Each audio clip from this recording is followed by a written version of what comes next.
Naka-lockdown pa rin po ang Resorts World sa Pasay kasunod nga ng barilan doon. Isang lalaki armado at nakatakip ang mukha ang pinaniniwalaang namaril at nagsunog pa. Mula sa Pasay, narito ang unang balita ni Connie Sison live. Connie. Okay. Ivan, kasalukuyan ngayon na nagbibigay ng statement itong si NCRPO Chief Oscar Albayalde. No? At gusto lang natin makita mismo. No? Yung kanyang parang dating baby Armalite, no?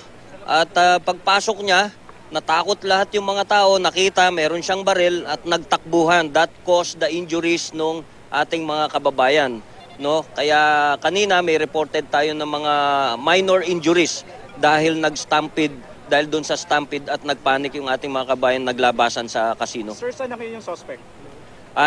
Hindi pa natin alam, no? Hanggang ngayon, nagki-clearing operations pa rin tayo. Sir, ilan po ang tinitignan nating suspect? Kasi may balita ho na 3, yung iba naman sinasabi ni PNP Chief, isa lang. So far, isa lang, no? Kasi kanina, ang sabi nila iba, pero apparently parang siguro nag-iba lang yung damit niya.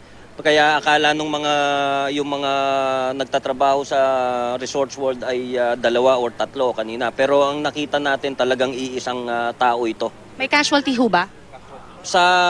Meron tayong mga slight injuries kanina, mga reported, mga 30, around 30, mga slight injuries. There is one gunshot wound, pero slight din. And ngayon, meron tayong mga na-recover na mga katawan dito. Hindi naman natin alam kung buhay pa o hindi because of suffocation, dahil makapal pa yung usok. Although wala nang apoy, kaso makapal ang usok dito sa may Maxims. Ilan po ang katawan? Ano po yung nangyayari? Sa situation, we are already on clearing operations, no? Wala nang apoy sa loob. All we have the smoke doon sa loob. Kaya makapal kasi yung usok, kaya hindi basta-basta makapasok at madilim. Sir, ilan ho yung nakita nating katawan na sinasabi niya sa loob? So far nailabas is isa. There could be probably na meron pa, hindi natin alam, no? Kasi nandun nga yung ating mga bumbero, tsaka yung mga volunteers, tsaka yung medic ng SAF. Sir, meron daw na tamaan na pulis din na gunshot, yung chief security sa hita, tama ba? Yun yung isa, yung slight gunshot wound. Sir, may namatay na? Hindi natin ma-sure, pero merong na-recover dito na mga isa kanina unconscious. So we do not know, dinadiretso sa hospital kanina. Sir, ba't kailangan karagdagan ng mga militar, saka ng mga kabatalyon ng militar, saka PNP? Well, meron tayong suspect na armado, no? He is armed with the Armalite rifle. So hindi tayo pwedeng walang armadong dito. That's why we have this. Hindi natin ma-sure yun kasi ang sinasabi lang, kaya sinasabi nilang foreigner kasi nagtanong siya kung saan yung nakatago yung mga chips, no? And he was speaking in English, kaya ang assumption nila is foreigner. So as we speak, sir, nasa loob pa rin, tinutugis? Hopefully, nasa loob pa siya para makuha natin, no? Sa ngayon, hindi pa natin siya makita, malocate kung nasaan talaga siya.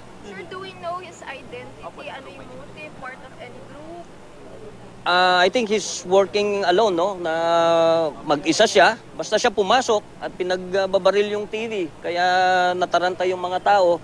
At he went straight doon sa stock room kung saan nga nakatago yung mga chips, no? At nagnakaw siya ng worth 113 million na chips. Okay. So robbery po ito, hindi natin masasabing terrorism.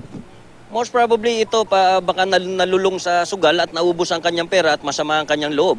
Okay. Sir, paano niyo nasabing deranged? Can you nasabi niyo po deranged? Well, namaril lang siya ng namaril doon sa tapos most probably wala na siya sa tamang pag-iisip, no? Baka ito ay lulong din sa drugs at yun nga nalulong sa sugal at naubos ang kanyang pera at masama ang kanyang loob. Okay. Sir, are we ruling out terrorism already? I think so. There's no indication that this is a terror attack, no? There's I think wala kasi nag-iisa ito at wala naman siyang dalang na-recover natin yung bag niya at yung bag niya na ginamit ay punong-puno na nga ng chips ng casino. So sir, clarification lang, nasa loob pa yung suspect? Nasa loob pa yung suspect? Hopefully, hindi natin masabi kasi hindi pa natin siya nakikita. Hopefully nasa loob pa siya para makuha natin. May CCTV ho ba kayo na sinusundan kung saan siya paano nangyaring lahat? Yes, meron tayong CCTV na sinusundan. Hindi to guest ng hotel.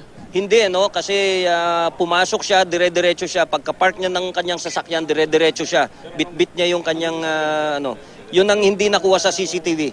So hindi ma-pinpoint kaya yung parking area is on lockdown, no? At pinapaklear natin sa ating mga EOD-K9 sa ngayon. Sir, may mga binasag pong Wala. bintana kaming nakita. Bakit po?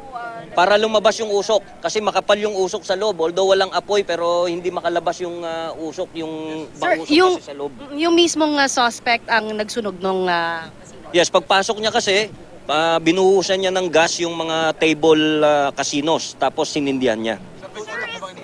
PR nyo, sir. Wala pa, hindi namin ma-identify pa yung suspect. Sir, yung PR nyo, sir, sabi meron ng loss of lives. Dun sa PR nyo, release nila ngayon. Tapos wala pang patay, sabi nyo. Paano kaya yun, sir? Well, hindi natin ma-confirm dahil yung hospital naman ng yung attending physician kung magsasabi kung may patay. Basta meron silang nailabas kanina na unconscious, no? And hindi natin alam kung meron pa dun sa loob sa kapal nga ng usok at madilim kasi patay ang ilaw. Sir, nadagdagan pa ba yung injured? Kasi kanina naulat 25. So as we speak, ano ho ang tala nyo? Ang report ngayon sa around 30. 30 na. Sir, may fighting pa po bang nangyayari sa loob? Wala. There's only clearing operations but there's no firefight. Wala nang mga empleyado sa loob, sir? Wala na po, wala na. So, to Wala be na. sure, sir, hindi po tayo sigurado kung nasa loob pa po o nakaalis yung gunman. Yes, hindi tayo sigurado. We're just hopeful na nasa loob pa siya para makuha natin siya. So, paano ho, may mga ilan ho tayong mga kababayan kasi na lumalapit din sa media, no? Nagtatanong tungkol dun sa, kasi nagkagulo na, yung kanilang mga kamag-anak nasa loob pa daw. Meron pa ba talaga para to assure them na lahat ay nawala na? Sa ngayon, yung mga wala na pong kung hindi yung ating mga SWAT, yung ating mga police, no, yung ating mga personnel from the Special Action Force, and of course yung ating mga bombero, yung mga volunteer. So sila po ang nandun sa loob ngayon. At na-clear na ng mga tao pati yung mga nagtatrabaho dun sa loob ng hotel. Sir, to clarify, namaril po yung gunman. Would we know ilan ang casualties? Well, wala siyang binaril na tao actually. No? Ang pinagbabaril niya is the TV, tapos yung pintuan nga nung stock room kung saan yung mga chips. Kaya yun, nagnakaw nga siya ng more than 113 million na chips. Recovered ko lahat. Na-recover yun. Anything else, sir? Yung message nyo para dun sa mga nag-aalalang kababayan natin na gumigising pa lamang ngayon at ganito ang dadatna nila? Well, sa ating po mga kababayan, no, ginagawa po natin na lahat para ma-recover kung sino man, kung meron pang mga tao na iwan sa loob, no. At nandyan po yung ating mga bumbero, nakita naman natin, no. They're doing everything, no. We're doing everything to recover everybody. Sa ngayon po, alam natin na wala nang naiwan na mga guests doon sa loob at wala na ring naiwan na yung mga empleyado doon sa loob ng Resorts World. May lapse ba ho sa security dito? Well, hindi natin masabi dahil mabilis, no? Mabilis yung action nung naging suspect. Pagkababa niya, nakita natin mabilis yung niya. So there was probably yung time lang siguro, the lapse, yung time ng naglapse ng time kung kailan sila nag-report sa police, most probably. No, yun ang titignan natin, yung pag-report ng security doon dito sa insidente na Wala tayong tinitignan kahit sinong kasabwat sa loob, sir? Wala tayong nakitang kasama niya. Wala tayong nakitang kasama niya whatsoever. I don't know kung meron siyang kasabwat sa loob, pero so far wala siyang kasamang pumasok dun sa Resorts World. Sir, sabi po ng mga ibang witness kanina may nagdeklara raw na ISIS. May narinig ba kayong ganong any report?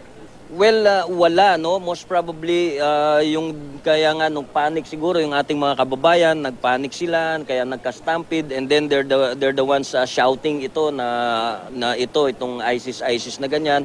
But we saw no indication whatsoever na ito ay kagagawan ng isang terorista. So to clarify, ang angulo po tinitingnan natin ay theft. Robbery, no? Robbery at medyo may problema na sa pag-iisip ito. No? Sabi ko nga, ito siguro yung mga taong lulong sa drugs, lulong sa sugal at naubos yung kanyang pera. Ano ho ang timeline? Meron ba kayong gano'n na kailangan by this time? Paano ho mag-back to normal ang sitwasyon? Well, I think hangga't hindi siguro mawala yung usok doon sa diyan sa hotel, and of course hangga't hindi nalaga natin ma-clear yung buong hotel kasi 9 floors yan. Ang nakiklear pa lang natin is until 6th floor pa lang. And kailangan pa rin natin i-clear yung parking area dahil napakaraming nakapark doon at wala tayong pinalabas na kahit anong sasakyan dyan. Malaking porsyento ba na ma-resolve na dito, makuhuli natin itong suspect? Well, hopefully. Sana kung nandyan pa siya, makukuha natin dyan. May possibility nakatakas na rin, sir. Pwede rin kasi no dahil kanina madilim pa no, madilim pa kanina, madaling araw. So pero as of mga past 2 AM based dun sa mga nakikita natin, nandun pa siya. Ngunit because of the smoke, yung usok kasi naging blur yung vision dun sa CCTV, kaya dun nawala yung kung nasaan siya. Dahil nga dun sa sobrang kapal ang usok. But covered lahat, sabi nyo, yung exits di ba? Yes, covered ang lahat ng exit. So tignan natin kung paano siya nakalusot. So sa estilo niya na to, sir, parang well-trained siya, sir. Well, dun sa kilos niya, parang marunong siya. Dun sa kilos niya kung paano siya Palos, sir, palos. kung paano siya humawak ng baril, kung paano siya magbaril. It's as if marunong siyang gumamit ng baril talaga. We'll see, no? Kasi kanina pagdating din natin, they could not give us actually yung kung ano talaga ang clear picture, and wala yung pinaka-chip security nila. So wala silang maibigay na ano, kaya pagdating namin blanco lahat. So we have to clear each and every corner ng casino at ng buong hotel. Sir, mukhang kabisado niya, sir, yung kapasikot-sikot sa loob, sir. Mukhang hindi kasi nagtanong pa siya kung saan nakatago yung ano kung saan yung stock room, kung saan tinatago yung pera at saka yung mga chips. Pero sir, yung casino, alam niyo kung nasaan siya. Sabi niyo, naglalaro siya, parang sabi niyo, the range. Hindi siya naglalaro, pumasok siya. Pagpasok niya, bit-bit na niya kagad yung ano. May record ba ito na talagang he frequents the casino? Walang sinasabi sa atin yung casino management. Wala pa sinabi. Yes. Sa nangyari ngayon, sir, sa tingin niyo planado to? Well, hindi natin masabi. Baka kasi nag-isa lang siya, no? Hindi natin masabi kung talagang planado ito. Nasa kanya yon kasi mukhang yun nga ang nakita natin, mukhang ano siya dahil umupo pa siya at talagang pagod na pagod din, no? Well-trained ba, sir, yung tao? Hindi natin masabi, basta ang nakita natin marunong siya mag-handle ng baril. Yung kanya hong armas, ito ay kumbaga napakalaking kumbaga hindi ito yung usual na baril-baril lang, ano, mahaba. Yes, ano to, baby Armalite eh. Ang dating niya parang it's a baby Armalite yung bitbit niya. Malaking tao kaya hindi mo siya masyadong mapagmasdan siguro dahil bitbit niya, no. Nung nakita pagpasok, sinita siya ng lady guard at nakita nataranta na lahat yung tao kaya nagtakbuhan. Sir, sinabi niyo, sir, magaling siya mag-handle ng baril. Sa tingin niyo, ex-cup ba ito? Ex ano ba ito, sir? Hindi natin masabi, no, kasi marami.